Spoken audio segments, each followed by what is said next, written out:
Krusty Krab! For the Krusty Krab! Oh! Yay! Win this one because I told you to. Because you told me to!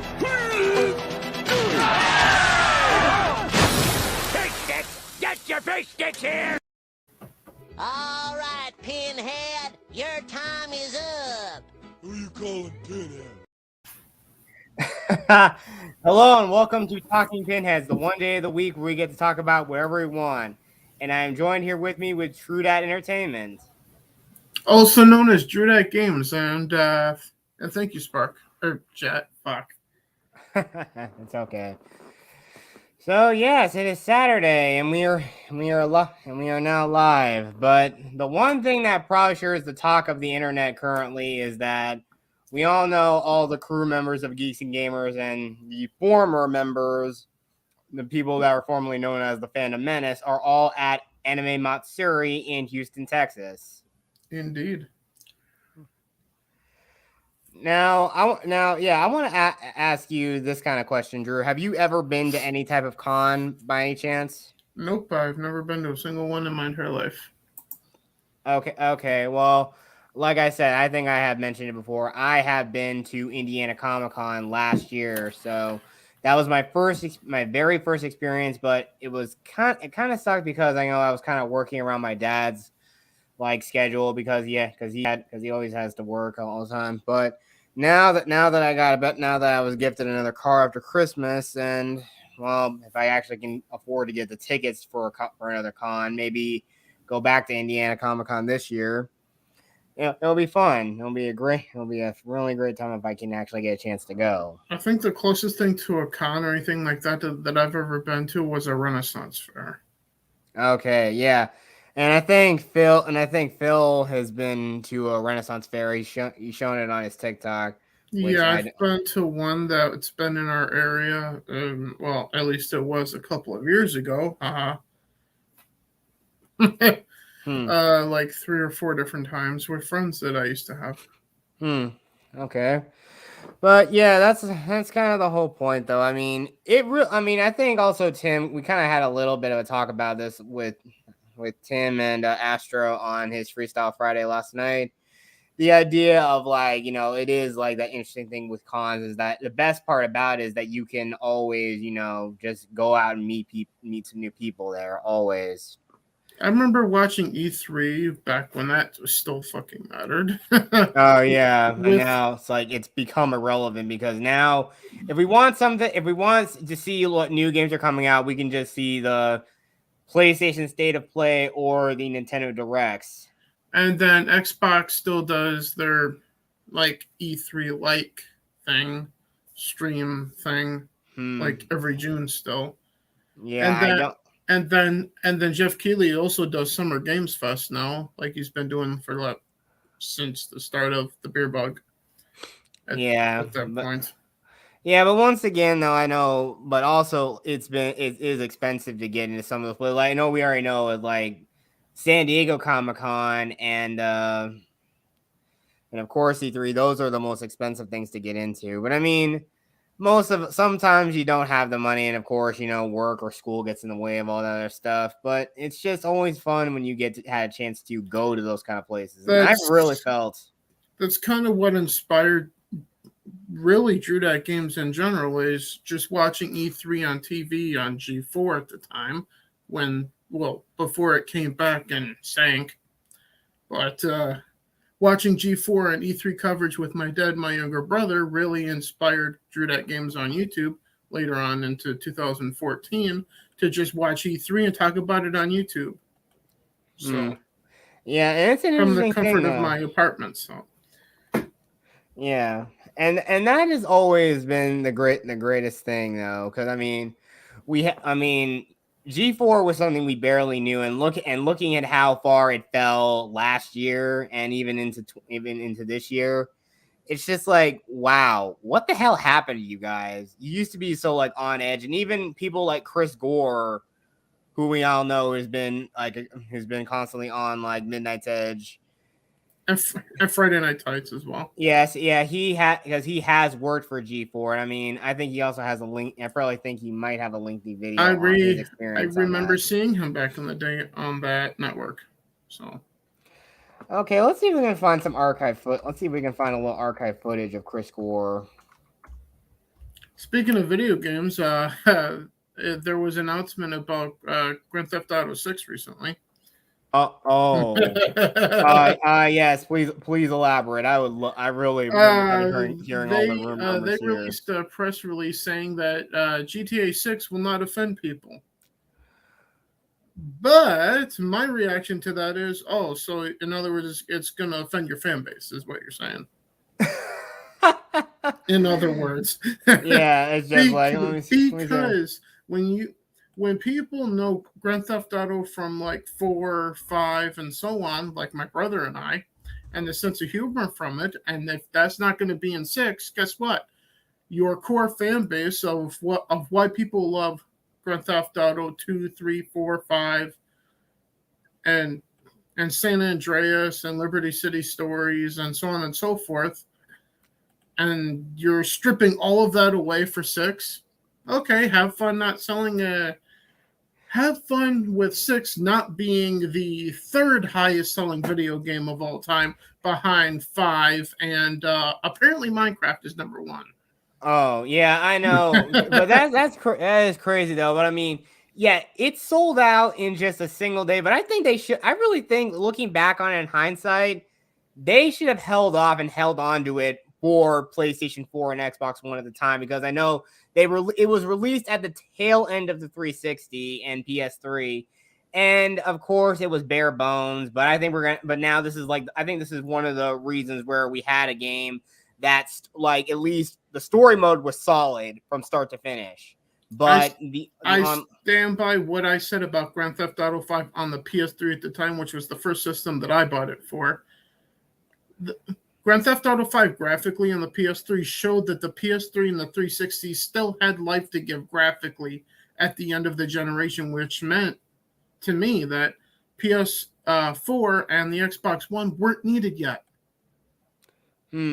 Yeah, and also when you do kind of think about it, it essentially is sort of it really kind of felt like the PS4 were kind of something of an incremental upgrade in a way, and just like how the current gen systems, I know you can, but I know there's already so many amazing things you can already do with the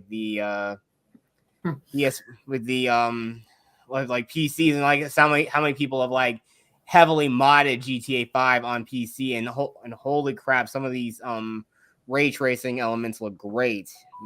And that also reminds me of a video that I did, I think, on my secondary channel of Drew Dad Entertainment with a friend that used to work on YouTube with me that I used to call CD and whatnot. He and I did, I think, the 3rd episode of the DNC show at the time is what we called the pre-recorded videos and whatnot. We were going into the topic of why the new generation, i.e. Series X and PS5, should have been delayed 2 or 3 more years.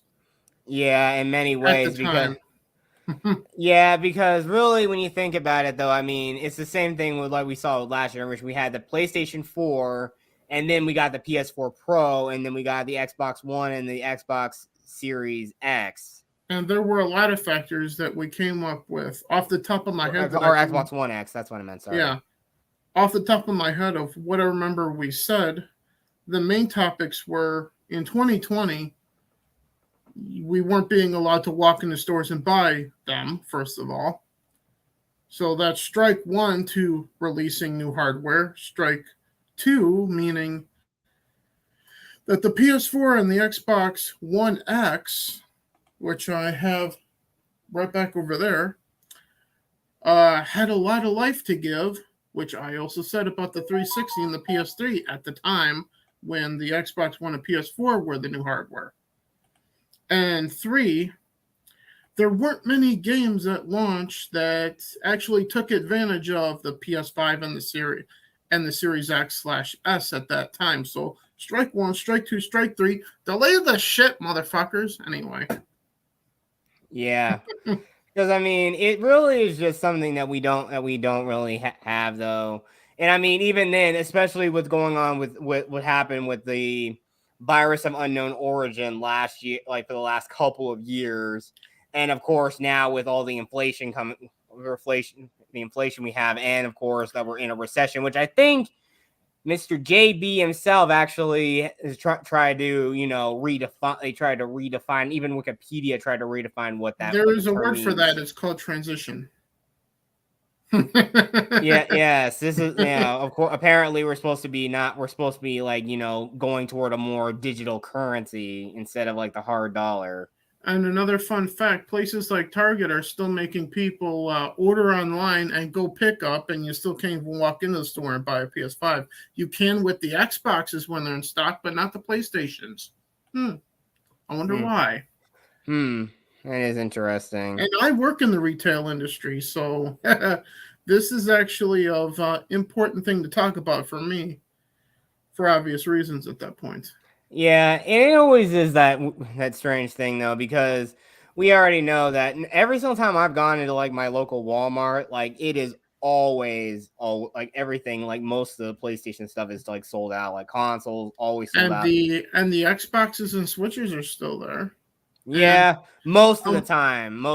But I mean, yeah, even they're sold out on like Xbox Series X stuff. And another fun fact I've noticed, with the exception of the obvious exclusives on PlayStation, most of the PlayStation games also are on the Switch in the case of JRPGs. So yeah, so again, you go on your JRPG fix, and plus with the Switch, you can actually just play all those games on the go anyway. So and I just stepped on this thing.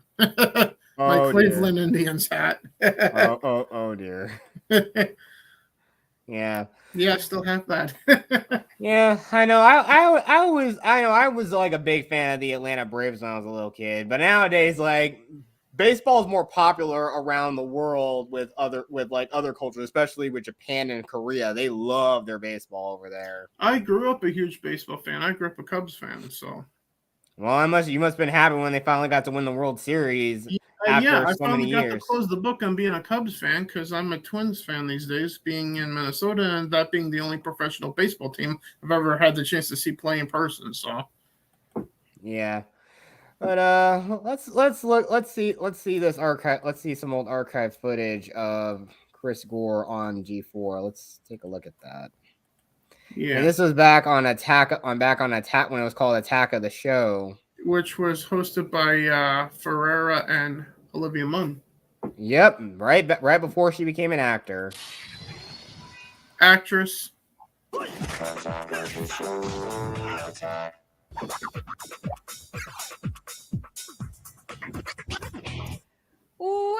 back, film expert Chris Gore. Thanks. Nice as always to have you here. Cool. Now, in honor of Halloween, and before we dive into our DVDs for the day, what do you look for in a good horror movie? Well, there's one thing, and normally, in real life, the combination of hot girls and blood means I'm not having sex for a week. However, but in horror films, how times have changed. It's like a treat. Oh. Yes. Yeah, thanks, Frost. Well, now we know a little bit more about you. Okay, let's jump into it. Okay. What do you have for us this Halloween week? We have the Halloween 30th anniversary edition. Yeah. All right. Now, is this collection for the casual fan of the Halloween films, or do you have to be a diehard fan to love this film? I gotta be honest, it's really for diehard fans because, for me, the first movie, that's it. The first movie is the best of all. It kind of set in stone what makes a good slasher film. I mean, it's scary. There's nudity. PJ Souls, no one remembers her, but I do, who's also nude in Stripes with Bill Murray. But that first movie is incredibly scary, and it's downhill from there. Look at him. He's coming after her. So, yeah. Well, okay, like this has got a bunch of extras, right? And even the original film on Blu-ray, which is kind of amazing. But we've got to talk about, it comes with this mask that you have here, this creepy mask. It comes with this mask, which I'm told actually is a mold from William Shatner's face. But if you look at this is a mask. I'm going to pull this out of here. This is a mask for a cat. I know. So If you would like your cat, you know they have all those cute animal outfits. This is the best one for your cat. Yeah, there you go. Cats are bastards as it is anyway. They don't need any help. I'll give you $50. Yes, it's all, bottom line is it's something. If you haven't seen the Halloween films, you want to watch the whole saga. Knock yourself out. I wouldn't buy it though. Our producer Delaney loves her cats. There you go, Delaney. Oh, and now what else do you have for us this week? Who wants to see a movie called Zombie Strippers? Yeah! Okay, As a little impromptu poll. When I say times have changed for the worse. This is the one with Jenna Jameson in it. She goes, yeah, because they were really all about being on edge and just saying, "F the system. We're doing this because we love this kind of stuff." But now it's like, you're not wanting to hear. Yeah, you don't like me because I'm not bangable or whatever, lady. Yeah, why would anyone want to? You're covered, dude. You look like you just got out of prison. I just thought of a joke. I don't know if I should say it. That I think her clothes were trying to escape from being on her in the case of Frosk. Oh man, yeah. I can only. But hey, if you somehow find this Frosk, just say you basically are coming to attack my channel, try to cancel me. But guess what? Just like G4, like old G4. I don't really care because all you're really doing is picking on a small YouTuber. That's all you're really doing. And gets out of porn. That's true. So does it have anything aside from the title? I mean, there's strippers and there's zombies. Wolfbreaker, come on in, man. It's pretty much what the title links says. Right there. Okay. Zombie strippers, and one would think greatest title on the planet Earth, along with things like Texas Chainsaw Massacre. Okay, yeah, I think I better also end this artist. Just a little bit, but I'm going to be really criticized for this, but I'm going to say there is such a before thing you get into as too much bad trouble here. Horror genre, but this is but like I said though, this really is something. It kind of shows about like how Chris Gore is, but also here's some extensive review from Good Bad Flicks. And also shout out to that channel. He does some really good videos and in-depth film analysis for reviews or exploration. Mm-hmm.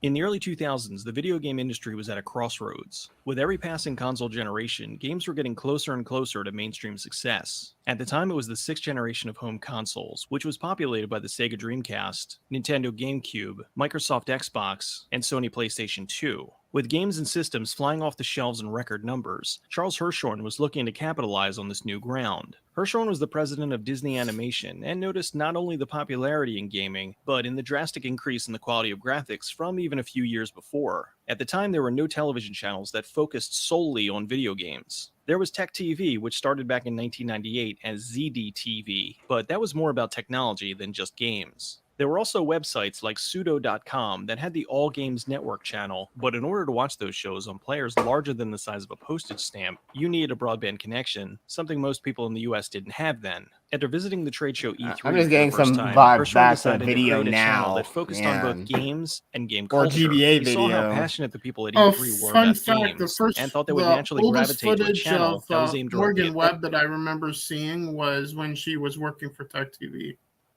Yeah, and also, again, we all know her from X-Play along with Adam Sessler, or now it's kind of ironic. And again, even in this documentary here, it's kind of ironic what we see with Adam Sessler later on. Later on this clapping he like saw the a potential fucking seal. as well as dollar signs. I didn't know if I should tell him to shut up or throw a fish at the screen. Oh man, he was clapping like the idea was to make a channel that would appeal to the teenage demographic, the ones with lots of money and tons of free time. With this new frontier, it would bring in advertisers eager to get their product in front of millions of potential customers. Hirschhorn wanted the channel to be like the early days of MTV, when the channel had a rebellious attitude and almost underground feel. Gamers were intrigued with the idea of an all-gaming channel, and on April 24th, 2002, G4, TV for Gamers, launched. G4 was owned by the cable company Comcast, and with their deep pockets, they spent a fair amount of money trying to get the word out about it. For the first week, they ran a non-stop marathon of Pong. After that, they went into their lineup of original game-oriented programming. There was Arena, hosted by Will Wheaton and Travis Oates, which was a show that focused on multiplayer competition. Blister, hosted by Bill Sindelar, was a show about action and adventure games. Blister was also the first show to air after the Pong marathon. Cheat was a show dedicated to cheats, tips, and tricks for popular games. It was hosted by Corey Rouse. Cinematech would show cutscenes, trailers, and cinematics for video games. The show had no host, and it was just a non-stop 30-minute block of game footage. Filter was a top 10 list show about numerous game-related topics. They had episodes like Best Music Game, Most Controversial Games, and Best Cutscenes. The show was hosted by actress Diane Mizota. Game On was a show where hosts Randy Kagan and Matt Gallant would travel across the country to pick people off the street and challenge them to compete with others in their selection of games. G4TV.com was a video game talk show hosted by Laura Foy, Tina Wood, and Scott Rubin. Each week, they would discuss a different topic in the game community and would often have industry folks in the studio for interviews. As a way to make the show interactive, they would set up calls with people from the G4 forums to discuss the topic of the week. Two of the hosts had come from Pseudo.com, Laura Foy and Scott Rubin. Laura was the co-host on Judge Cal's High Weirdness, a show about bizarre videos they either found or that people sent them. Scott Rubin started the All Games Network in 1996, which was hosted on Pseudo's game That channel. internet Icons video was a show that done they were just documentary talking style about kinda different sounded like ridiculousness on MTV to me. What are you talking about? They were just talking about a show that was on the early G4, I guess. It was a show looking at weird videos on the internet, and that reminds me of ridiculousness that I remember watching on MTV with, of all people, who was a fan of it, my mom. Yeah. But then again, my mom also, apparently, for whatever reason, was a fan of Tosh.0 too. I've never been able to figure out how she got into him.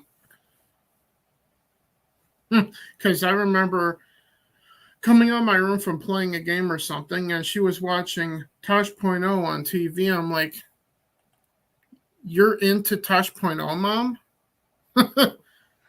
Oh, boy. Yeah, I mean, I really don't understand. But, I mean, yeah, I think, yeah. What was that part? Yeah, right here. Yeah, this is what you said here. Yeah. What was it called? Was a video game talk show hosted by Laura Foy, Tina Wood, and Scott Rubin. Each week, they would discuss a different topic in the game community and would often have industry folks in the studio for interviews. As a way to make the show interactive, they would set up calls with people from the G4 forums to discuss the topic of the week. Two of the hosts had come from Pseudo.com, Laura Foy and Scott Rubin. Laura was the co-host on Judge Cal's High Weirdness, a show about bizarre videos they either found or that people sent them. Scott Rubin started the All Games Network in 1996, which was hosted on Pseudo's game channel. Icons was a show done documentary style about different iconic figures in the gaming industry. From fictional characters like Lara Croft and Pac-Man to industry innovators like Shigeru Miyamoto and Will Wright. Judgment Day was a video game review show hosted by Victor Lucas and Tommy Talarico. In the mid-90s, Lucas created a series called The Electric Playground, where they reviewed everything from... it technically was like Electric Playground. Yeah, it technically was X-Play, but I think for a time it was called Extended Play. I remember it being called Extended Play when it was on like Tech TV, I think. And all of this is reminding me exactly what all of the inspirations were to start Drew Dat Games on YouTube in the first place. There were three things. My dad, who got me into video games in the first place when I was a kid. The fall of G4 at the time, and X-Play and all of that. Yeah. Back in 2013 or 14 or whenever they shuttered their doors. Yeah, it was about 2013, yeah. It's been almost a decade. And about a year, maybe 6 months after the fall of G4, I started watching YouTube, and the first channel I subscribed to was the Angry Joe Show. So shout out to Angry Joe for inspiring me to go, fuck it, I'm just going to try doing the YouTube thing myself. Yeah, there you go. So there you go. So thank you, Angry Joe. From movies to gear to comics. A segment within the show called Reviews on the Run was picked up by G4 and turned into Judgment Day. Tommy Talarico is an award-winning industry veteran and music composer. He was a driving force behind improving the quality of video game music. In 1993, he did the soundtrack for The Terminator on the Sega CD. In it, he's playing the electric guitar, which was the first time that had ever been done in a video game. Yeah, I had to only sell it temporarily. Yeah, no, because of the music guitar business. I understand. Yeah, but you gotta really imagine that was really impressive at the time. Oh, yeah. One of the innovations he's responsible for. In Judgment Day, they had a brief section where they would review hardware. The segment's noteworthy for having Evangeline Lilly as one of the hardware girls very early in her career. She would leave the show to be in the hugely successful show Lost. Portal was a comedy drama about MMOs hosted by Dave Meinstein. By using what is commonly known as machinima, the show did various skits and segments with video game characters as the actors. Machinima.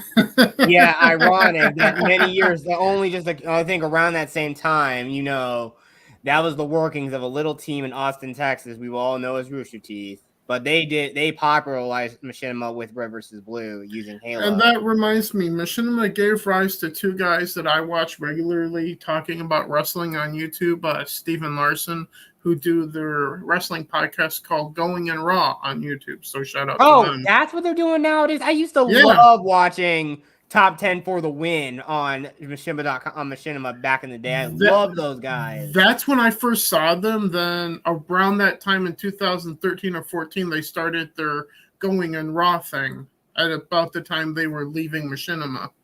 Yeah. And they've been doing that ever since. Okay, yeah, because I love those top 10, especially the ones they did when the PS4 and Xbox One came out. And then they also have a bunch of other channels that they do individually as well, their own things as well. Yeah, I mean, Josh Revin. I mean, since he and Nate are like big wrestling fans, Stephen Larson should really consider like getting them on. I mean, heck, or all of them getting on together and just talking about wrestling the whole time. Give them some pretty good traction more. Yeah. And I also grew up a wrestling fan too, so there's that. Here's was a show about celebrities who play video games. Pulse was a news show about the gaming industry. Hosted by Patrick Clark and Ronnie Lynn Riley, this was a weekly recap in the world of video games. Basically, Sweat was a show strictly about sports games. I remember hearing and finally about Pulse. Starcade, which was reruns of the old arcade show from the 1980s. The channel was off to a but I know one thing. The only show that was a good representation about video games was Nick Arcade. I remember watching reruns of it on Nick Gas. Rest in peace. But for all you people who have Paramount Plus, all the episodes of Nick Arcade are all there, along with all the other Nickelodeon game shows like Double Dare. I think Double Dare 2000 may be on there as well. And also, of course, my personal favorite show, Legends of the Hidden Temple. I remember that. Yeah, who was your favorite team for? What colors shirts were there again?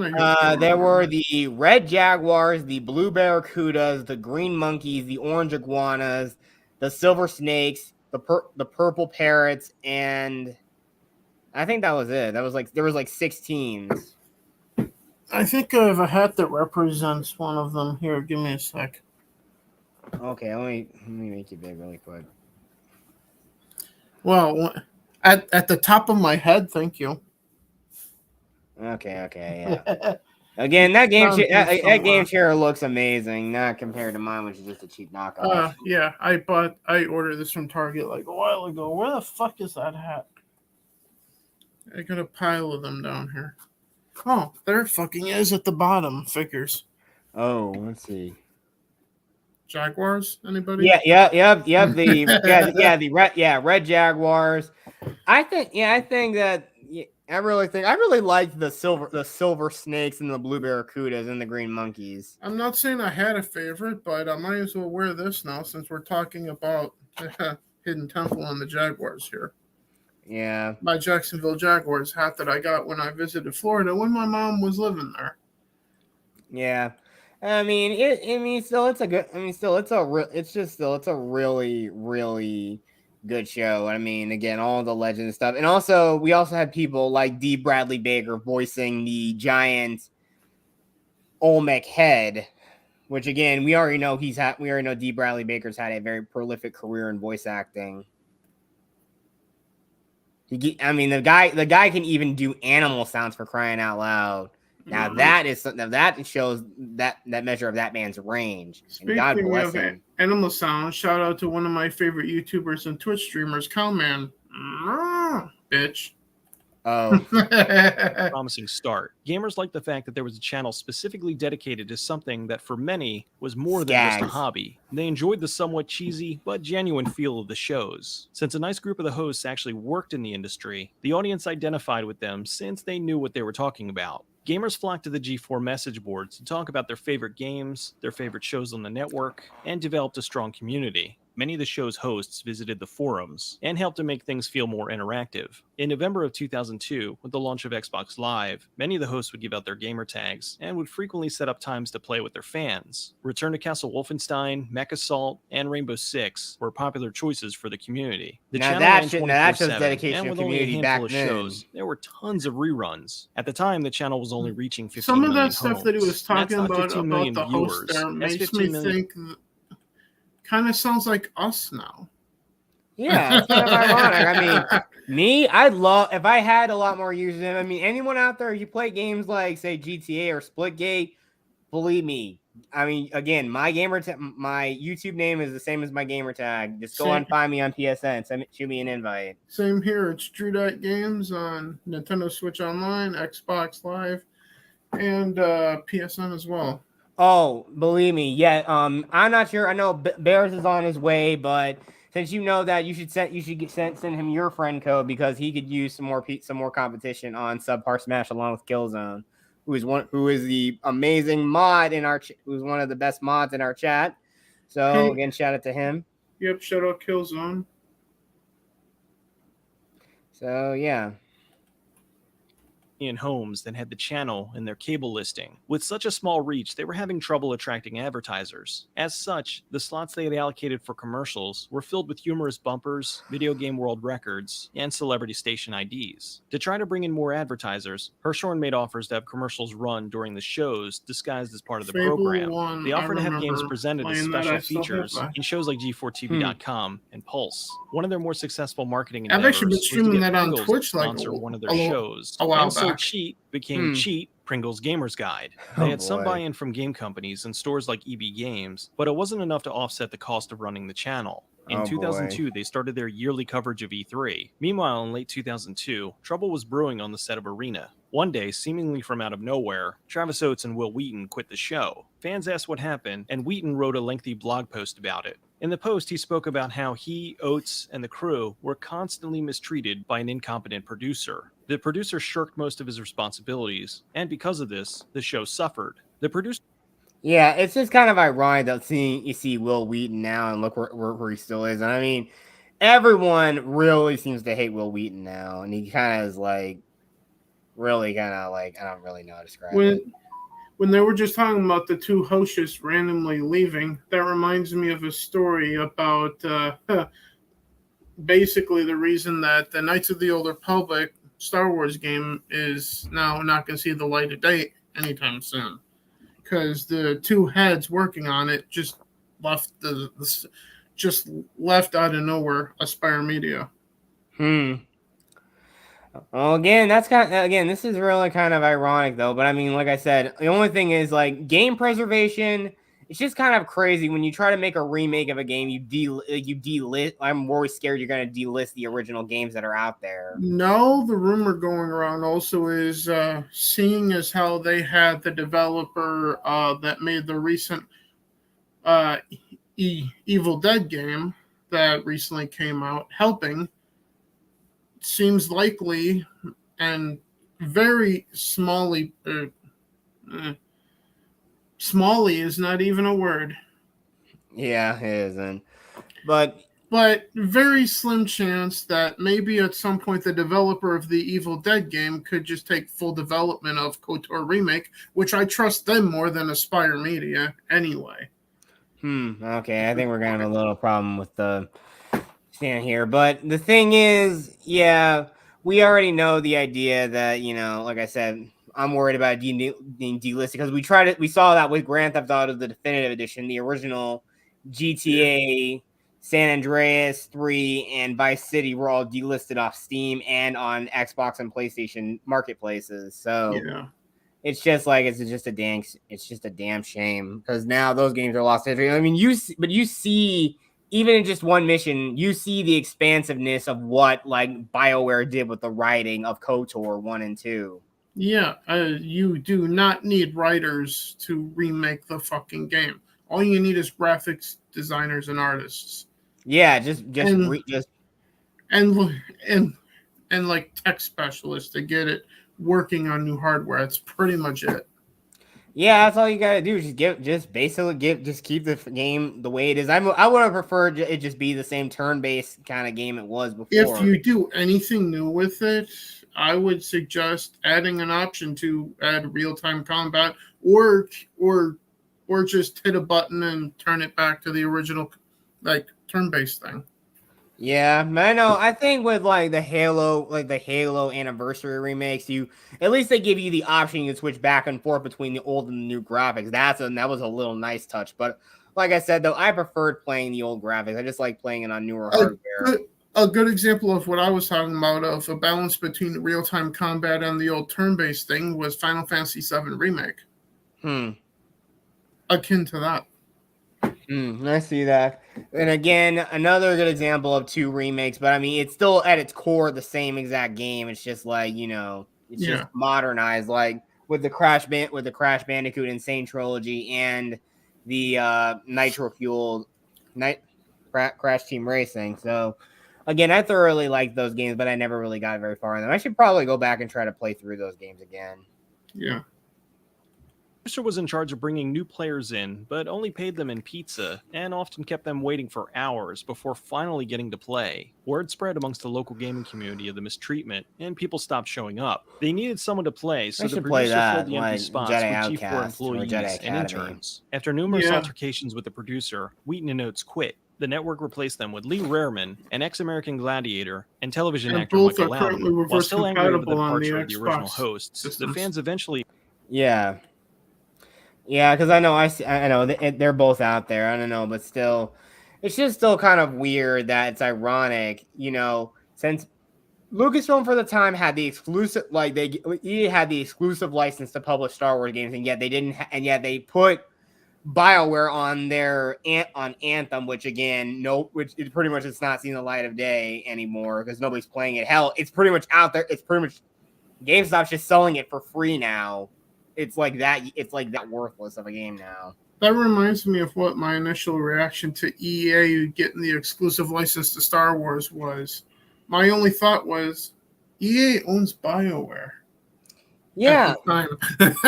Yeah, but again, you already know their bad management style, and that's the reason why we got Mass Effect Andromeda, because they outsourced it to another division of BioWare. And also the reason that we got Star Wars Battlefront 1, which had basically no content, and Battlefront 2 that had content, but also wanted you to pay through the nose for slot machines to use the content effectively.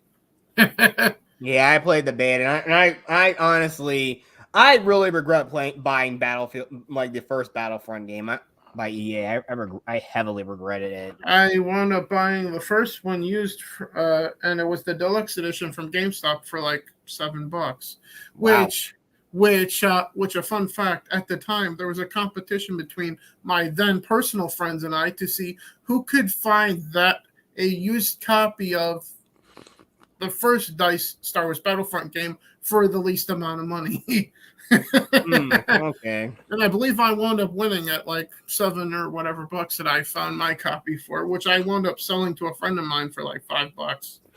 Yeah. Well, except Vernon, but never warmed up to Loudon. The producers of Arena fired Loudon and brought in Kevin Pereira. Pereira was a G4 forum member by the name of Captain Immy that was hired early on by G4 as a production assistant for G4TV.com. He did some of the writing for the show, as well as scheduled calls with the audience. He also briefly worked on Pulse after Ronnie Lynn Riley left. Starting in 2003, they had G4ia, a heavily marketed video game award show. They tried to make it a legitimate show, but with awards like Alt Sports Award powered by Mountain Dew, EB Gamer's Choice Award and Best Stride Longest Lasting Game, it was difficult. Still, it was a fairly large event, and that did bring in the advertisers, so it wasn't all bad. The channel plugged along happily for 2 years. Some shows like Game On were cancelled, while others grew in popularity. Unfortunately, there just wasn't enough interest at the time. People were watching, just not enough for more cable networks to pick up the channel. Cable channels need to have a reach of at least 40 million homes before advertisers would show interest, and G4 couldn't seem to get past 15. The growth of G4 was too slow for Comcast, so they took drastic measures to keep it alive. There arose an opportunity to buy Tech TV and merge it with G4. Paul Allen, the owner of Tech TV, put it up for sale, and G4 purchased it. The main reason for this was G4 would inherit Tech TV's slot on DirecTV, which would open them up to about 50 to 60 million homes. Tech TV fans were none too happy because they felt G4 was in this for the wrong reasons, and would ruin Tech TV. On May 28, 2004, the channel relaunched as G4 Tech TV. While the merger is what saved G4 from being taken off the air, all it really did was lengthen the process. Comcast closed the Tech TV studio in San Francisco, laid off numerous employees, and relocated the rest to their LA studios. G4 kept the higher profile shows like The Screensavers and X-Play, but canceled most everything else. They even took this opportunity to clean house on some of their own shows. They canceled Portal, Arena, Pulse, X-Play Players, wasn't Starcade, even a and G4 Blister original as a way to creation. restructure That the was channel. Tech TV Since Tech then. TV had the electric play. Like I said, I remember it. Well, damn. Yeah, I even said I didn't know that. Yeah, and at one point, I even, like I said earlier, it actually was first was known as Extended Play instead of X Play. And I remember watching it like a long, long time ago, looking back in 2002. I just came and happened upon it. And I just couldn't keep my eyes off the screen because it was about video games. That means the comparison has to be made by me that X-Play to G4 is what Fallout is to Bethesda. Then they didn't create it; they just bought it. Yep.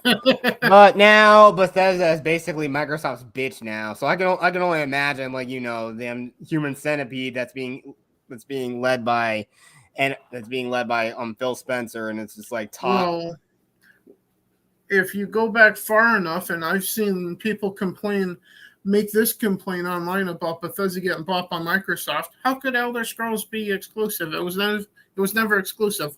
Did you forget about Elder Scrolls 3? Only on Xbox, motherfuckers.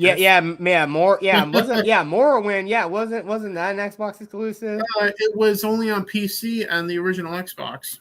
Okay, so yeah, again, sometimes like that whole thing's like, I know it's kind of crazy how we talk about game exclusivity, but even back then there were plenty of games that were like exclusives, like games like Dead or Alive 3. It's exclusive to Xbox. Right here. Physical copy Morrowind right here. Yeah, and close it up. Yep. Yeah, close it up and let's see the only on Xbox thing, right? Or is the thing gone? And this is the platinum hit version. So. Oh, okay. So yeah. And I don't have any box art because this was from GameStop at the time. Okay. Or Warzone or wherever I got it. Yeah, but it's just, still like, again, Ninja Gaiden Black and Dead or Alive 3 were Xbox exclusives because I think they were one of many companies, or at least a couple Japanese companies that backed the Xbox when it first started out. Like, and of course, we already had the 11 game deal with Sega. Mm-hmm. Because they gave us games like, of course, Jet Set Radio Future and Sega GT 2002, Gun Valkyrie, Shenmue 2, and a few others to name it off. So, but now Sega's now more of a third. And House of the Dead 3 for a time. It was in arcades and exclusively on the Xbox and PC. Mm-hmm.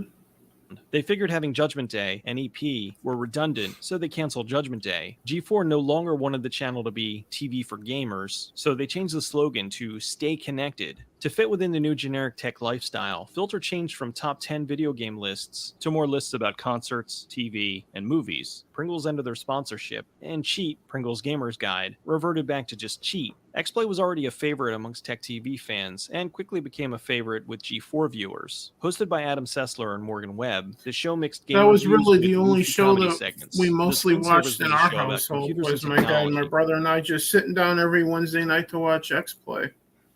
Yeah, okay. And that was the only show, and the same thing goes with like the screen. Yeah, and again, Attack of the Show, that was the original name of the show, which was just called The Screensavers. They had interviews, viewer calls, and answered many tech-related questions. When they moved to G4, they moved away from computers and technology, and the show became more about pop culture. As the year progressed, it became clearer about what was going on. More tech TV folks were being laid off, and the few remaining TV shows, with the exception of the Screensavers and X-Play, were canceled. Tech TV fans were furious. In February of 2005, only 10 months after the merger, they dropped the Tech TV tag altogether and reverted back to just being G4. With Arena canceled, Pereira took over hosting duties on the Screensavers, since the G4 producers fired almost the entire cast. Dan Huard, one of the guys who worked on the Screensavers, spoke out about the show after G4 let him go. He explained that while on the Screensavers, they took live calls from the audience to answer tech questions. When G4 took over, they no longer wanted to take live questions. The calls would now be pre-produced. He said,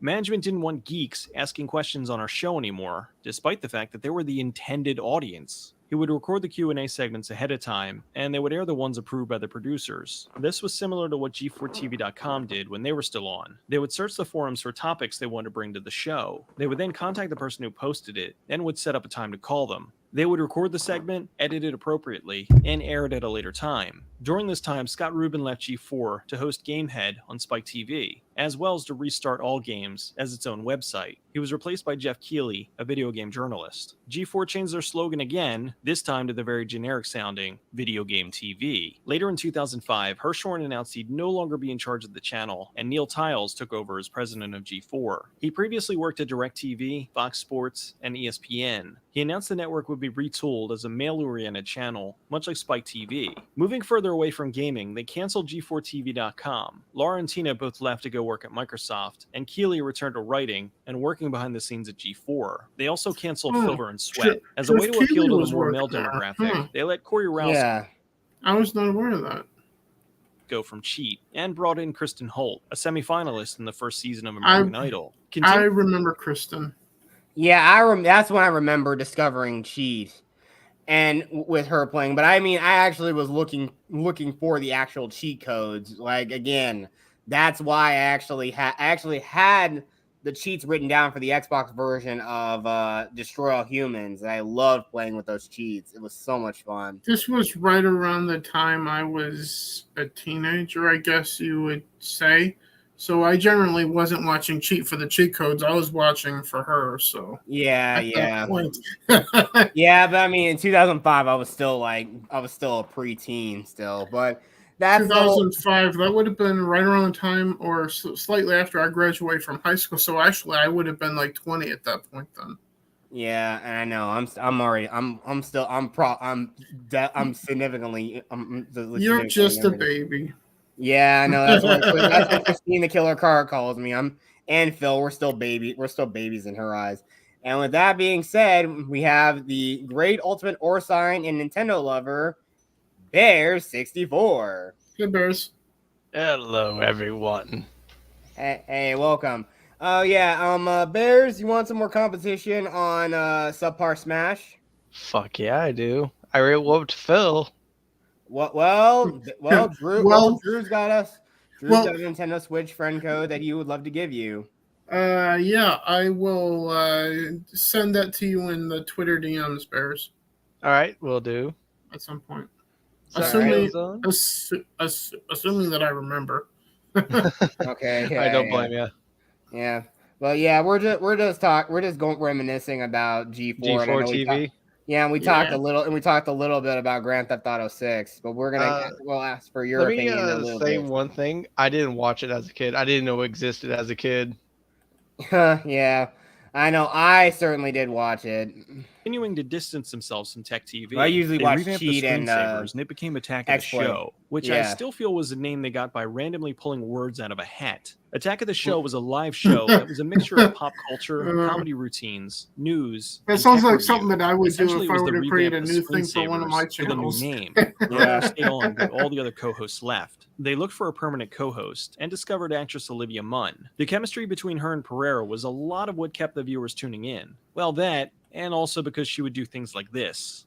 And this. Tommy Yeah, Talarico started the yeah, very that's successful why I Video was Games watching Live it. concert series. And since Yeah, he started taking up much of his seriously, time, YouTube, he don't was on flag me for Electric that. Playground I less tried to and censor less it. until finally leaving the show altogether. In understand. 2006, just 4 years after the launch of the channel, it barely resembled its former self. There was a new president, a hostile merger, and almost all the launch shows were either canceled or retooled. They brought back Filter with a new host, Beth Ostreski, a you model chose and wife very of radio sexy censor personality Howard anyways. Stern. The show now only did lists about pop culture. It didn't last and was canceled again a few months later. So you Icons censor was it with canceled as Bear's well, leaving logo. Cinematech as the only original lineup show still on the air. In 2007, they changed the slogan again to TV That's Plugged In. That's Now even that more they cleared out generic. almost all their original content, they picked up numerous shows for syndication. Cops, Cheaters, and Ninja Warrior, to name a few. Cops They was ran the Cops shit. and And that was the reason. Was one of the major reasons why G4 started falling off a cliff. Yeah, we are watching a video game centric channel for reruns of Cops. Yeah, this is definitely what we're watching this channel for, and a show about people getting caught in the act cheating. If my family were still living in Chicago at the time, if we wanted to watch a rerun of Cops, all we would have had to have done to do that is go outside. If Yeah, here in well, Florida, it's actually the same thing. Well, only now it's worse. Yeah, Oh, but yeah. I'm 100 miles away from that hellhole. Thankfully. Well, 100 miles from the south. soon apparently the Chicago Bears plan to be 30 miles away from it at some point. No. Yeah, but again, like I said though, Chicago's a hellhole, and I would never. I only go there if I have to go to the airport Cheaters or to the Galloping Ghost Arcade for like during the day, never at marathons night. so much it turned off many of what would have been their audience. This was around the time when most of the remaining core audience jumped ship. A lot of them ignored the channel, but still frequented the message boards. In order to try to keep at least some aspects of gaming on G4, they expanded their annual E3 footage by covering the Microsoft press conference. The problem was, no one thought about the spots for commercial breaks, so fans watching it live saw the first ever look at the Mass Effect trailer cut off by a commercial. On top of that, due to FCC regulations, I they had remember to do my a brother and station I were ID at watching midnight, that which cut off the trailer end of the live when Microsoft they conference. cut it off to commercial at the time. Oh man, that must have sucked. But also because we also mentioned the FCC, I just have to sing this song. They might just be neurotic or possibly psychotic at the fellas at the freaking FCC. Oh, what was it? Family Guy? Yeah. Oh man, yeah, that song is probably one of the best ones. That just so happened to be where they unveiled Halo 3 for the first time. It was a disaster. Continuing their attempts to appeal to the young male demographic, they started airing things like the not-so-subtly named Midnight Spank, a block programming that ran more adult content, like Ed the Sock's Night Party and G4's Late Night Peep Show. I'm so During sorry. this block, they Yeah, did a YouTube, variation of Cinematech called Nocturnal I think they're not. where they showed I don't sexually think they're going to suggestive do anything. cutscenes and weird game footage, They mostly shouldn't. from Japanese titles. Over the next few years, they tried to bring Because back the I've original seen programming worse in the form of on animated shows. the full After Ozzy from Lethal Lightning that they would do like on Saturday mornings. I've seen them do worse shit on that. I mean, here's the thing. Like, was it YouTube? They're hypocrites because they put like rated R movies like rentable or for free on YouTube. But actually, sometimes when they are, sometimes for shows that are actually like, or sometimes when occasionally a movie is free with ads on YouTube. Yeah, they actually cut out all, like, especially if it's like a movie that has like a lot of like risque content, like nudity and whatnot. It's cut out. Like with I saw it with Species. Like they cut all the naughty parts out of the movie. A good example of cutting good parts out of a movie would be like a movie like Caddyshack. Yeah. Or RoboCop.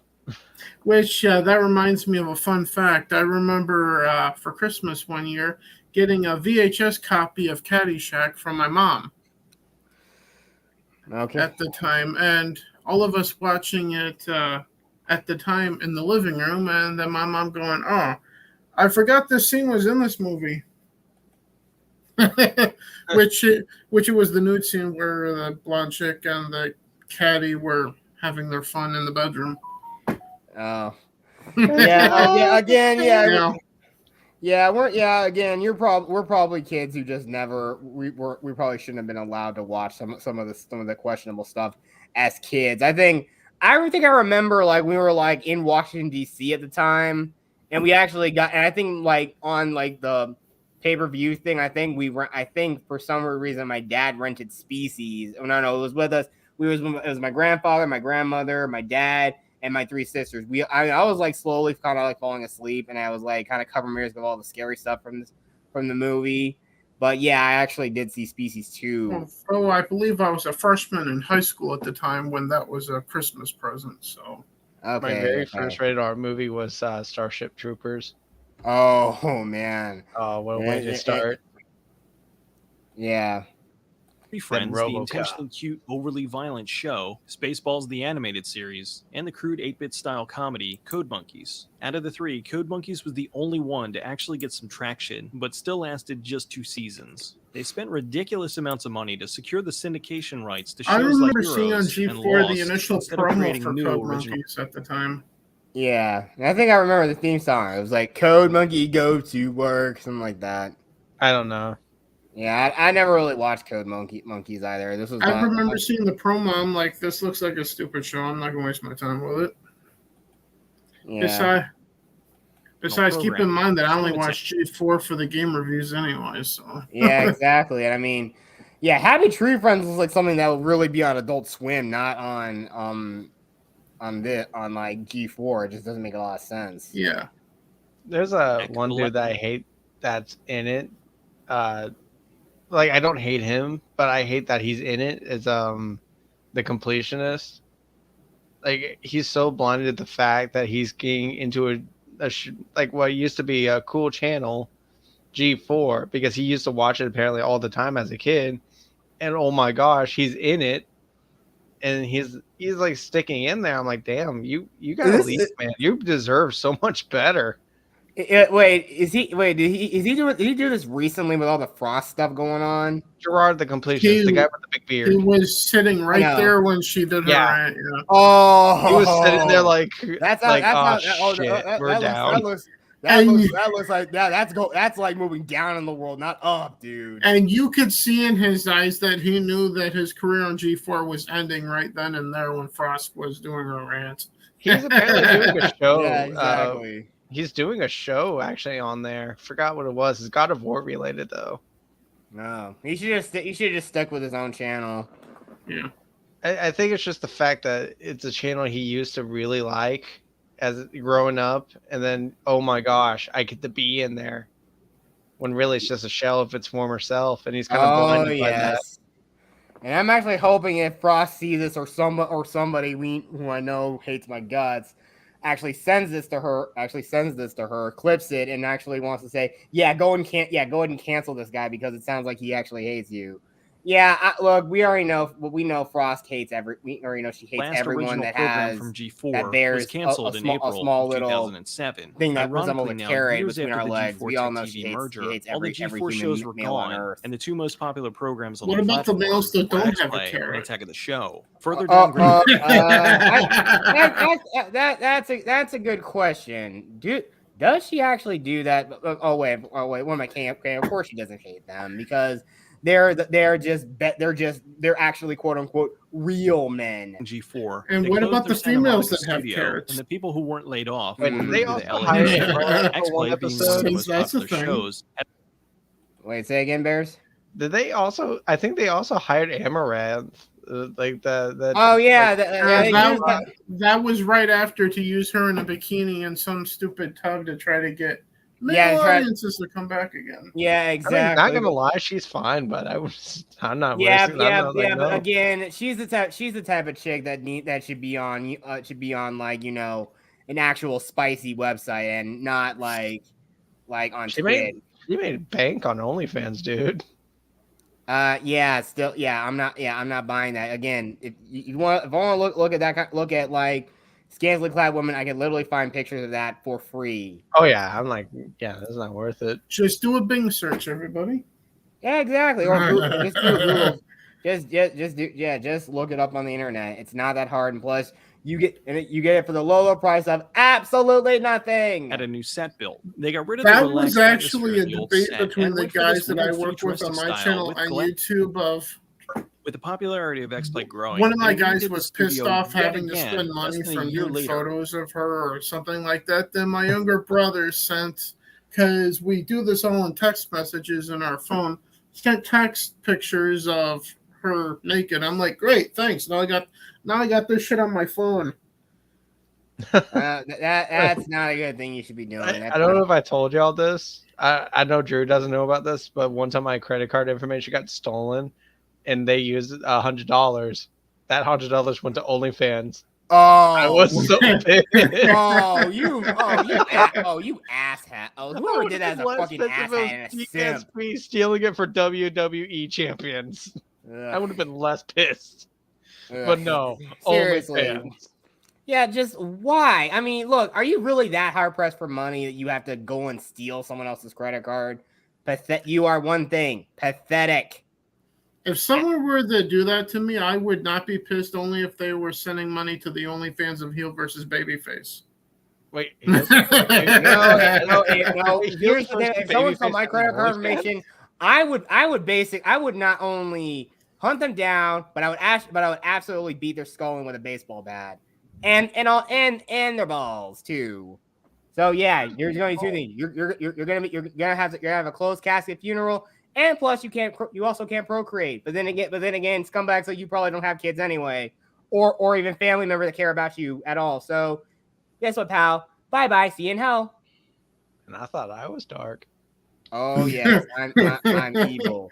But I'm not as evil as the evil, dark ages plague doctor that currently is living rent free in my mind and changed the format of the show. They removed the comedy segments and now claim they had brutally honest game reviews. They also dedicated some time on the show to do interviews and game news. The show was expanded to run 5 nights a week. Cheat was canceled and became a segment within X-Play, with Kristen Holt giving game tips a few times a week. I remember a little when over they a did year that. later, the show was dialed back to 3 nights a week, and more people were laid off. 64. It seemed they were stuck. No matter what they did, the channel just wasn't growing. Less and less people were watching the shows, so cable networks started dropping the channel due to low viewership. 2010 was a major blow for G4. In November, DirecTV removed them from their channel lineup. So all the work they did in absorbing Tech TV, firing everyone, and constantly searching for an identity for the channel, it all finally caught up with them. Ultimately, they ended up ruining 2 networks. Olivia Munn left Attack of the Show in order to pursue her acting career. She was replaced by another actress, Candace Bailey. In 2010, yeah, she was like Psylocke in as part of their year in review. In 2012, they redid the X-Play studio yet again. Adam Sessler had friends within G4 telling him that they'd heard rumors that he was going to be let go in April. One day while filming an episode, he was told...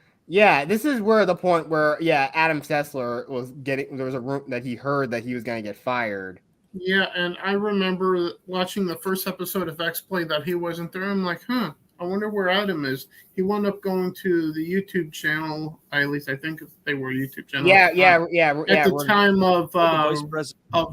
of Rev Games or something like that. Yeah, Res 3, I think. Production wanted to meet with him in his dressing room. Toward the end of the episode, he noticed the VP off camera, and he knew that he was fired. After his firing, he got a job working for Revision 3, a company founded by many of the people who had been fired by G4. Morgan stayed on X-Play, and Blair Herter, a former MTV personality, replaced Adam Sessler. In early 2012, Tiles stepped down as the president, and the job went to Adam Stotsky, a marketing chief for NBC. Stotsky began meeting with the owners of Esquire magazine to rebrand the channel as the Esquire Network. The deal fell through, and the Style Network ended up becoming Esquire. We had to show in that. May, Pereira announced that he'd be leaving G4 to work full-time on his production company, Super Creative. I don't After Pereira left, the ratings tanked. In October of 2012, G4 announced the last 2 original programs, X-Play and Attack of the Show, would cease production before the end of the year. Is it? Attack of the Show had a rotating cast of hosts for the final months. Megan Fox. Yeah, she and that other guy, what was his name? Kid Rock, Machine Gun Kelly.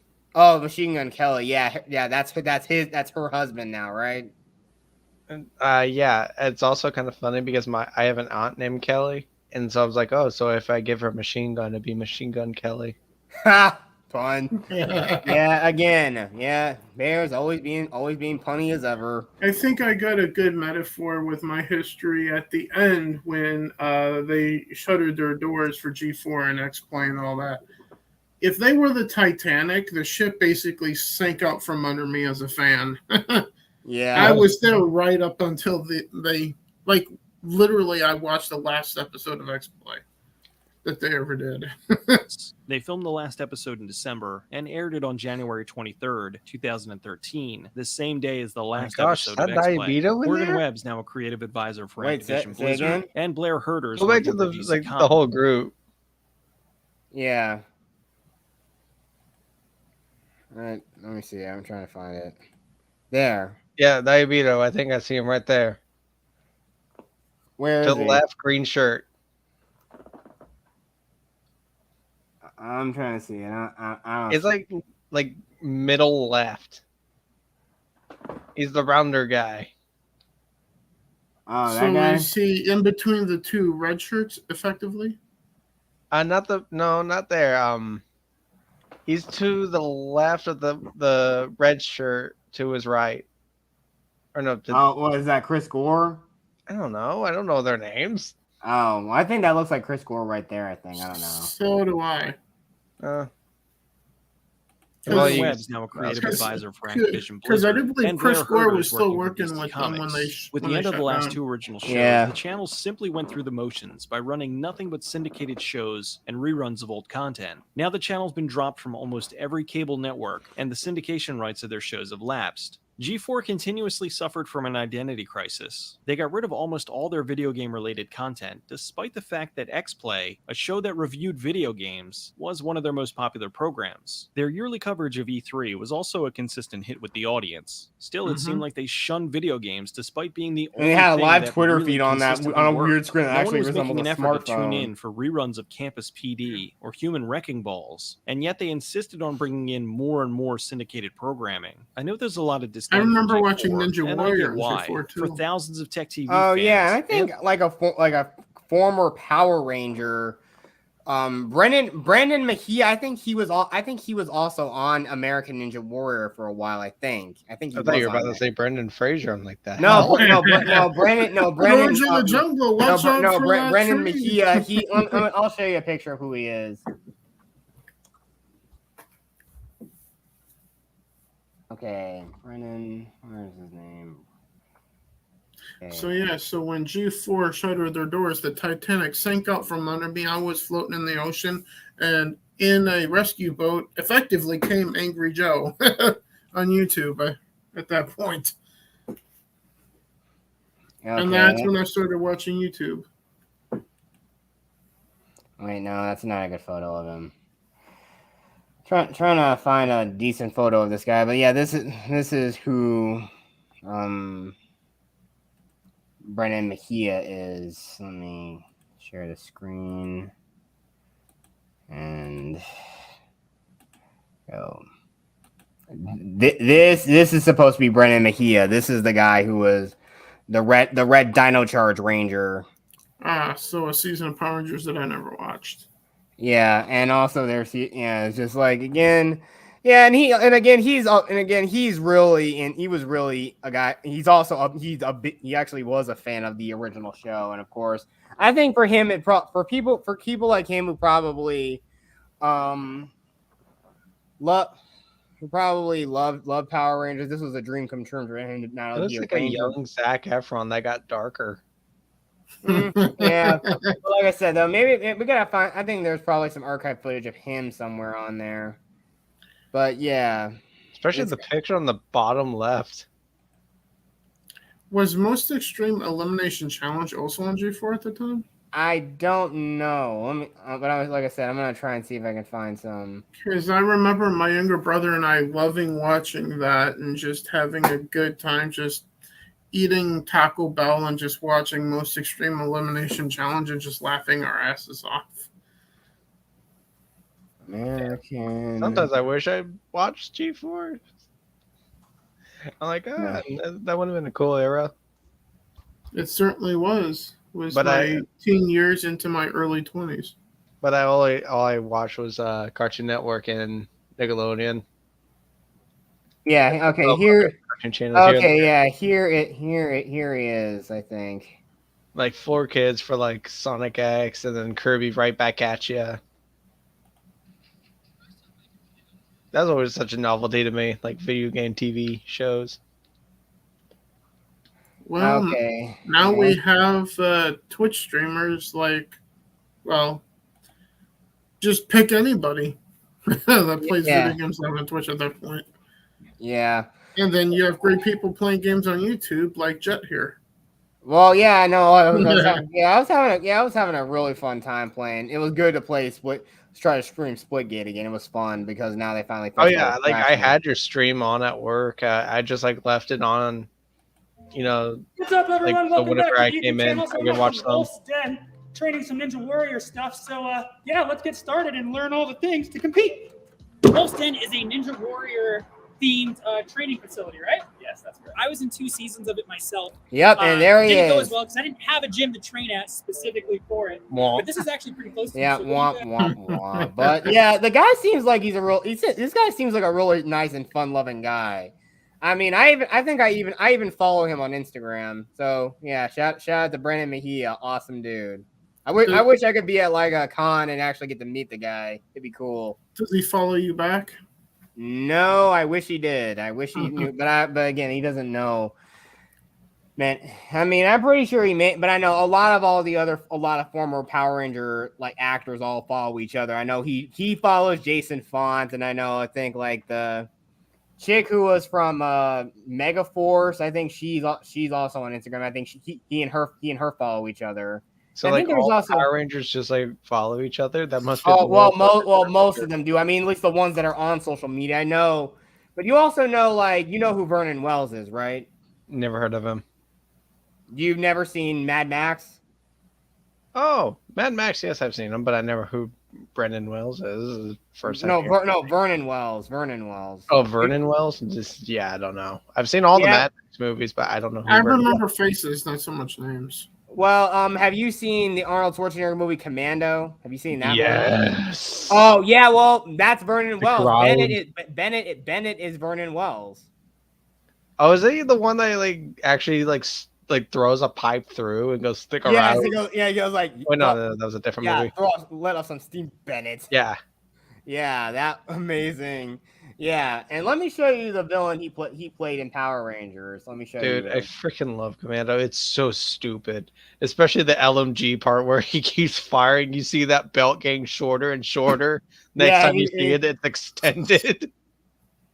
Yeah, let me show you. I'm telling you, he's probably the most badass designed villains in the franchise, and probably one of the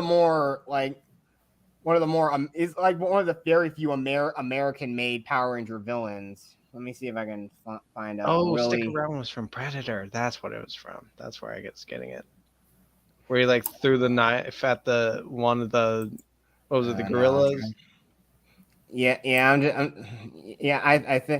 think so. But I'm still trying to find a really good picture of him as Rancic. I like one of my friends. He said that like Arnold Schwarzenegger is an inspiration, and I was like, inspiration of what? Fucking The Maid.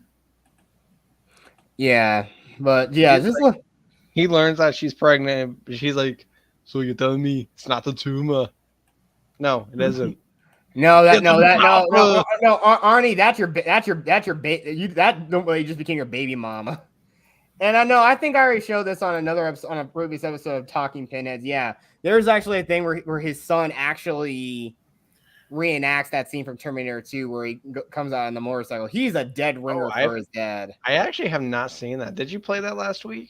I think so. Or a couple weeks. Yeah, it was when the Fell was on.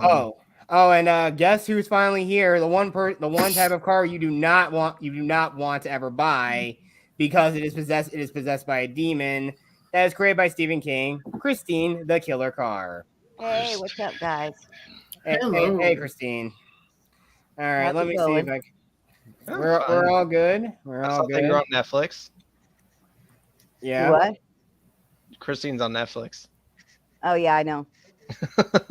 Yeah. Okay. Now, yeah, this is what Vernon Wells looks like as This is Vernon Wells in Power Rangers. This is the villain he plays, Rancic. Kind of reminds me of Lobo from DC. In a way, yeah, in a way. But I'm telling you, he is probably one of the best villains in Power Rangers. And I think I've already talked about other Ranger villains I love, like Venjix and Mesogog from Dino Thunder. Yeah, so it's really amazing. But I'll show you what he looks like without why he wears this silver faceplate on his head. It's What like is this from? Prince Zuko. Power Rangers. Power Rangers. Oh, okay. I've never seen it, so that's why I didn't know who it was. He kind of reminds what is it, like Prince Zuko, where he has like a burn on his face? No, actually, you're gonna be a little more freaked out when you see it. Trust me. Dude, I've been freaked out from so much fucking hardcore shit. I don't think that would freak me out, but let's try. Yeah. Now that's a face. That's a face only. That's the kind of face only a mother could love. Who's that? Who's the actor? That's Vernon Wells. Okay.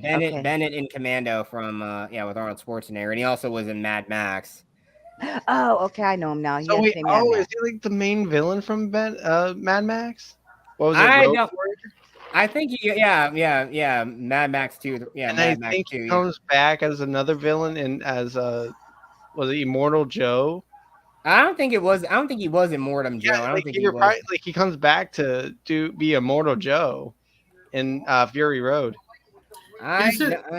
Is it me, or is the side of his face look like it's turning into a fruitcake? It kind of looks like I don't know. Well, Yeah, it's a brain. It's just mutated. I mean, because of course, I think he's supposed to be like a mutant.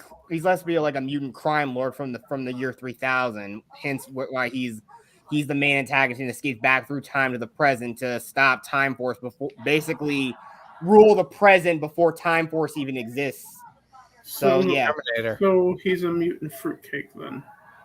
Essentially, but of course, in the future, humans that are genetically perfect, but of course, something goes wrong, and of course, he ultimately is sprung up from some sort of genetic sludge or something, and rallies a whole bunch of other mutants to his side.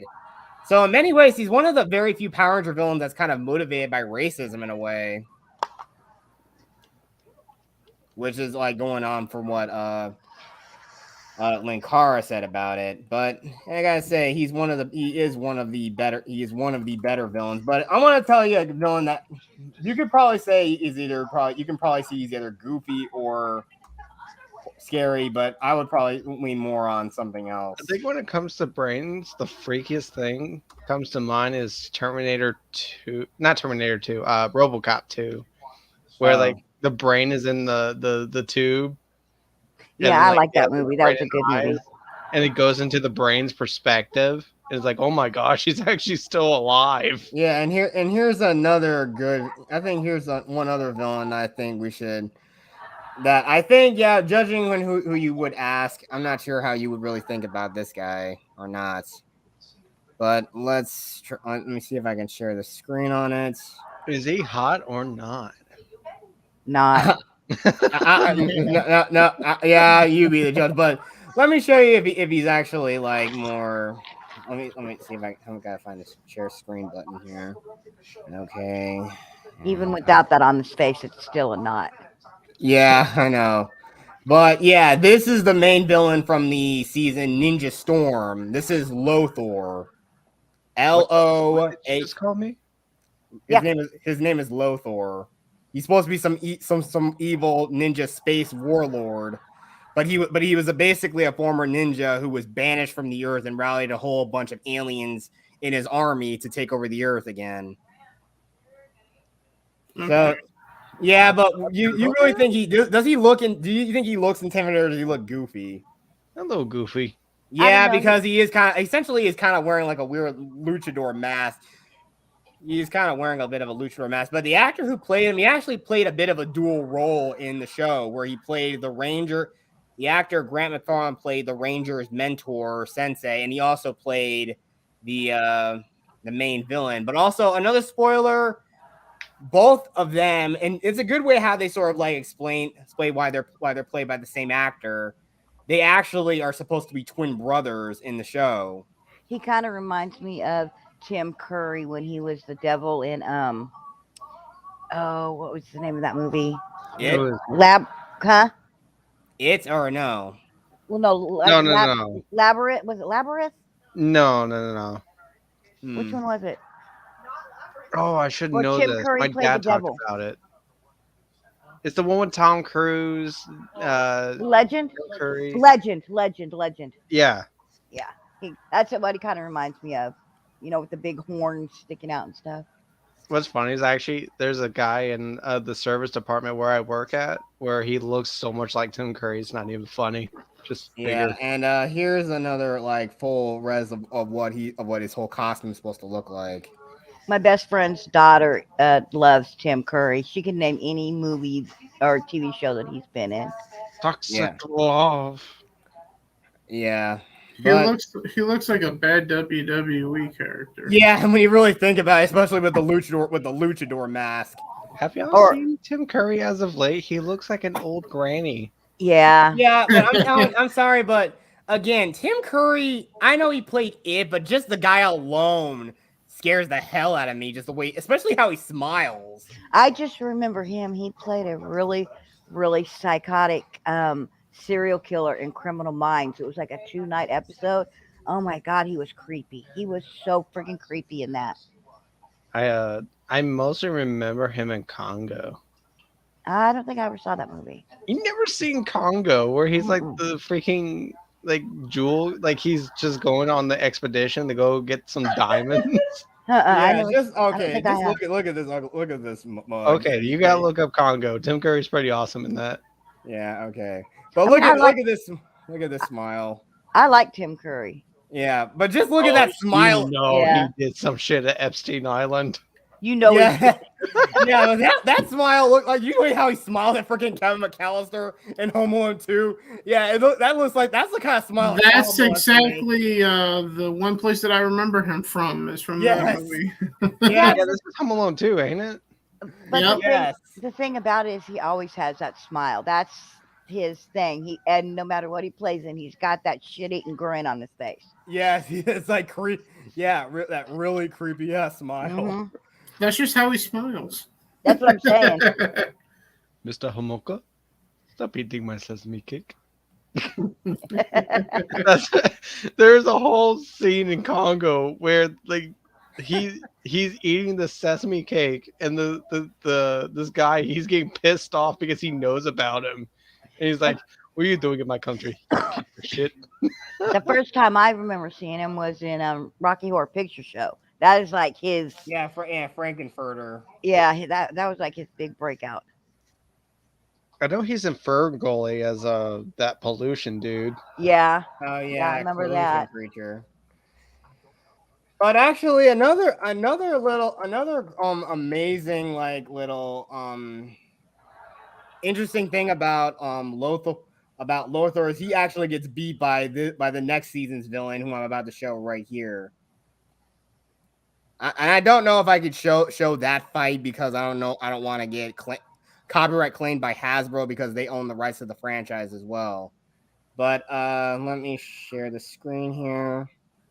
Yeah, Lothar got beat by this guy. Everyone, meet Mezagog, the main villain of Power Rangers Dino Thunder.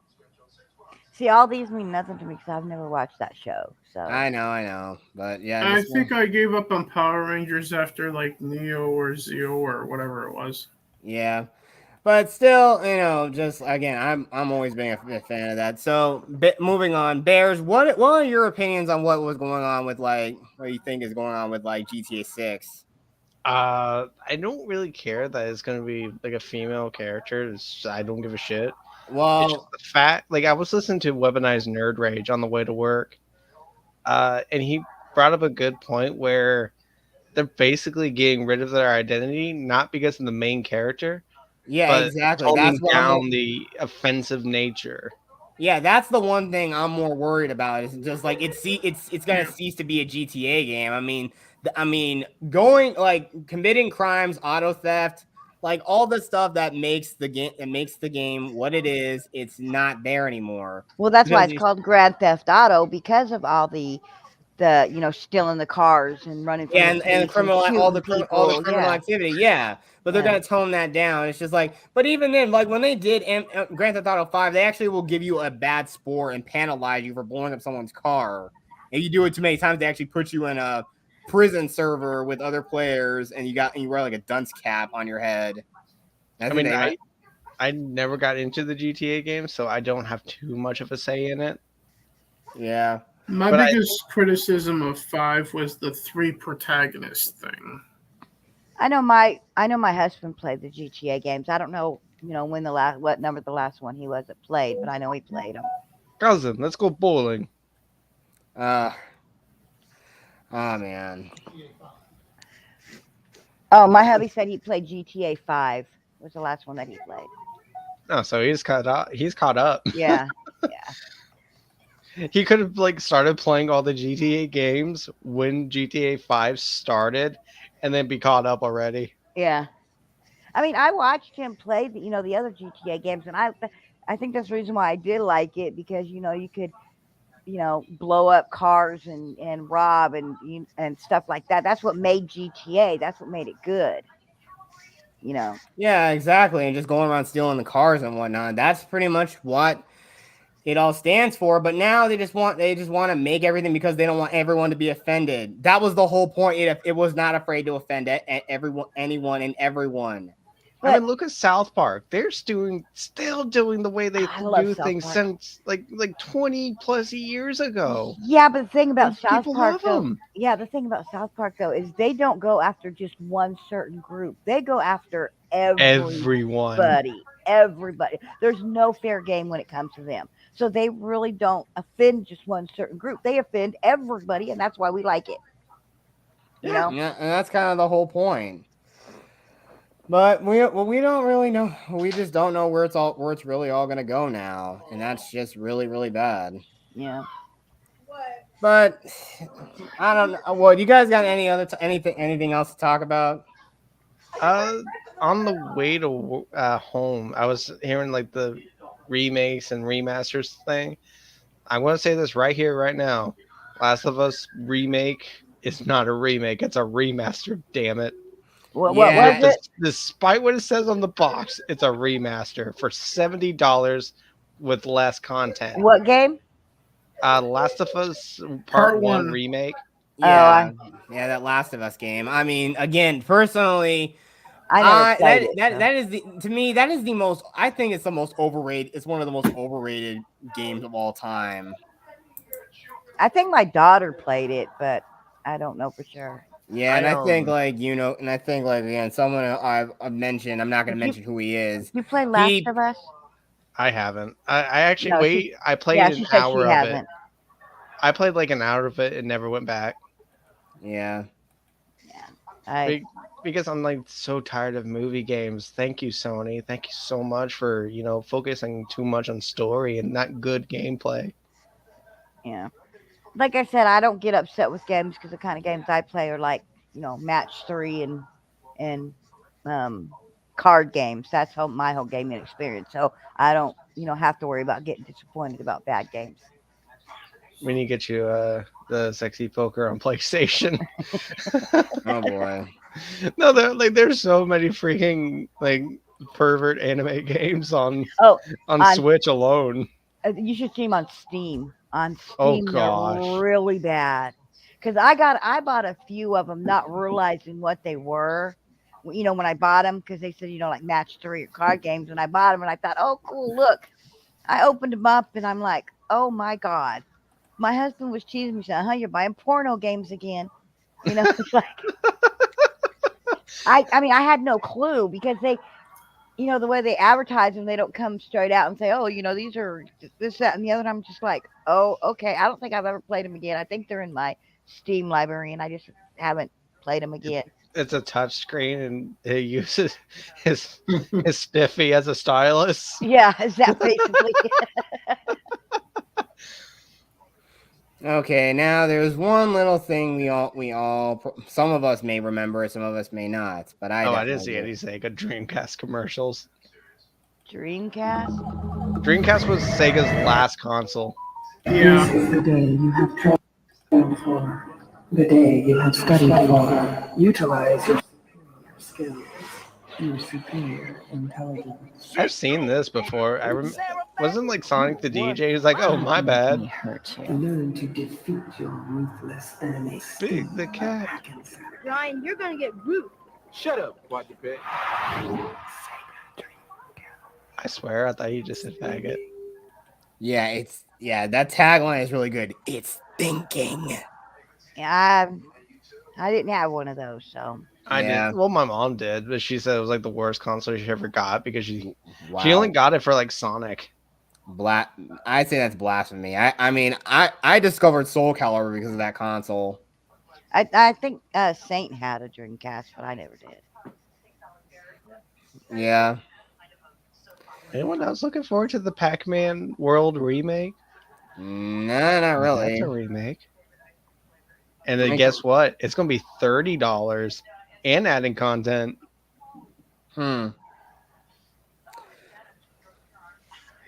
That is.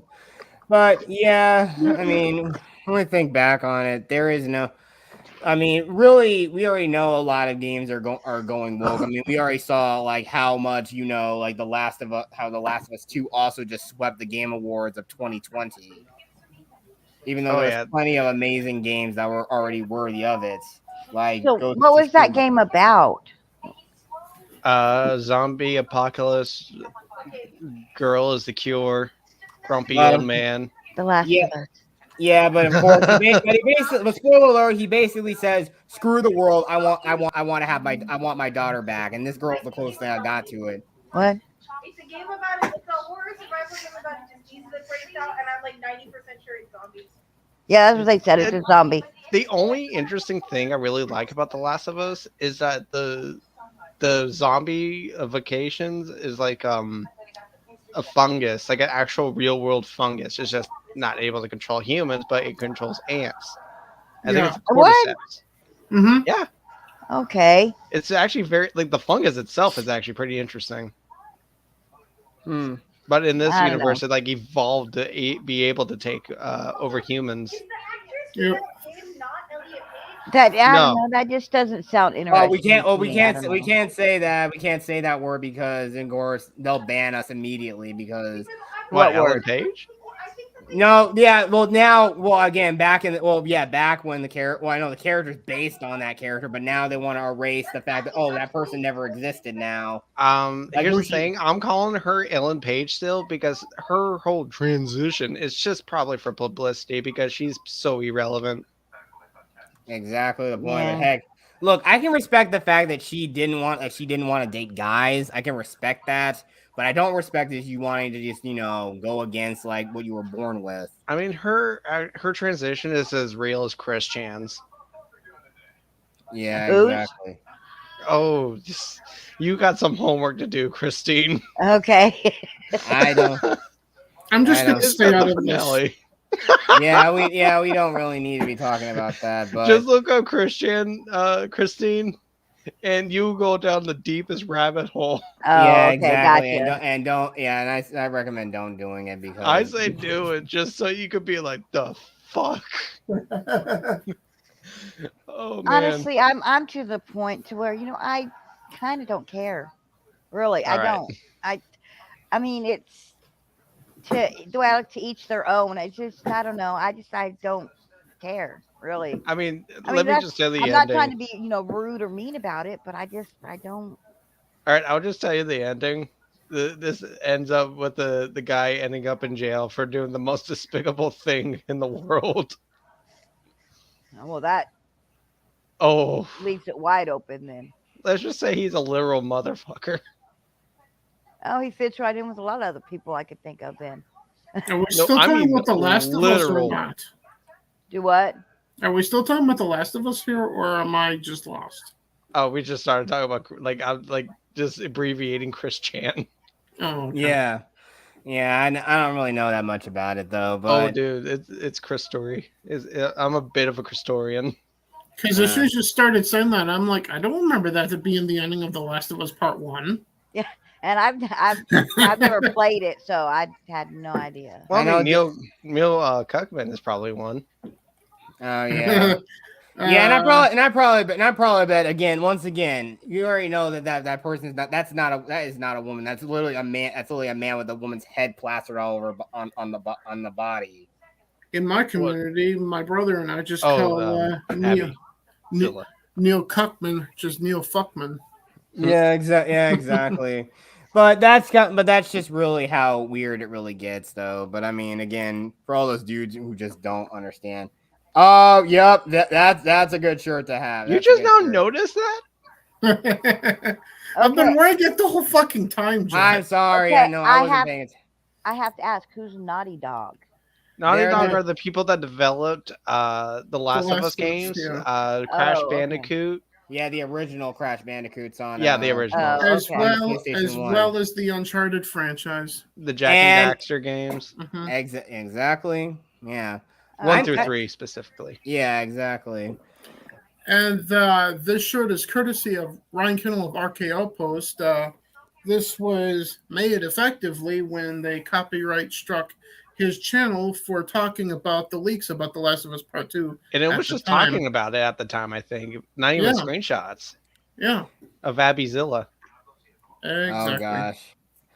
Yeah, but it's just that whole strange thing we've always had to deal with. But like I said, we already know a lot of games are getting woke. Some games are getting canceled now. We already know they've shipped out completely broken. But it's just like this is kind of why I kind of feel like I'm really just kind of falling out of love with gaming in a way. But again, games like Splitgate, they kind of give you some little semblance of what can be done because, you don't need to have like the best graphics to make. You just gotta have good, solid gameplay in order for it to be popular. And it's not something where it's like another battle royale game. It's just classic arena shooter. Guys, I gotta go. I just basically stopped by to say hey to everybody. I've got to go take care of the kid and the hubby. So, all right. I will. Then. Do your motherly duties. Thank you for stopping by, Christine. But you want to quickly plug yourself before you go? I'm only on Twitter. I'm on Christine TKC on Twitter. All right. I thank you for that. No problem. So I will talk to Christine. All right, bye. I'll talk to y'all later.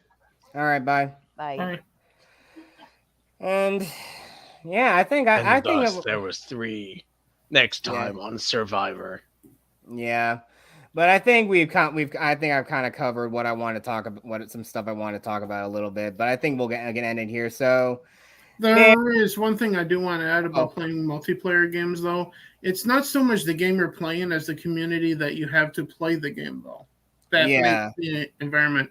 Look no further than recently I was playing Rubber Bandits with my younger brother, Desert Norda, and my good friend Joshi, whom I work on my YouTube channels with as well. That's the most fun that I've had, stabbing my own friends and closest brothers in the back. Rubber Bandit?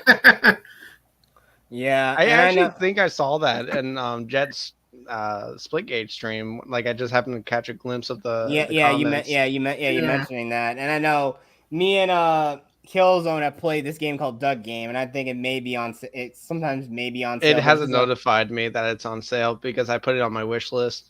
Yeah. Okay. And also, I think I'm gonna also eventually get that game, that Hot Wheels game, that's on PlayStation. So look forward to me messing around with that at some point. And I can say that Rubber Bandits is free on Xbox Game Pass. So yeah. So there's that. But yeah. But now that we're we're gonna be closing this out now. We'll start off with you, Drew. What do you want to plug? Well, tomorrow we're going to be doing Breaking Rocks on my second channel, Drewdette Entertainment. We're going to be talking about the Bears potentially moving out of Chicago because of the piss-poor running of the city by Mayor Lightfoot. Wait, that's the wrong fucking page. Here we go. You mean Beetlejuice? Yeah. That ugly creature, yeah. Yeah. The Last of Us Part 1 remake being priced at $70. We're supposed to talk about that. Knights of the Old Republic remake, likely not coming out for like the next 3 to 5 years now. I wasn't even down. Like I didn't think it was even going to come out next year. Well, according to reports, it was supposed to come out by the end of this year, but apparently it ain't even ready to even have a demo yet. So, well, because they even like fired thankfully they fired that chick that was like really it's mostly due to the reports of the two heads of Aspyr, or the let's see, the art director and the design director specifically leaving the studio. Oh damn. Yeah, so the guys in charge of the remake of Knights of the Old Republic aren't there anymore, so who the hell knows when the remake of that's coming. PlayStation Plus Games with Gold. PlayStation Plus Games with Gold. God damn it.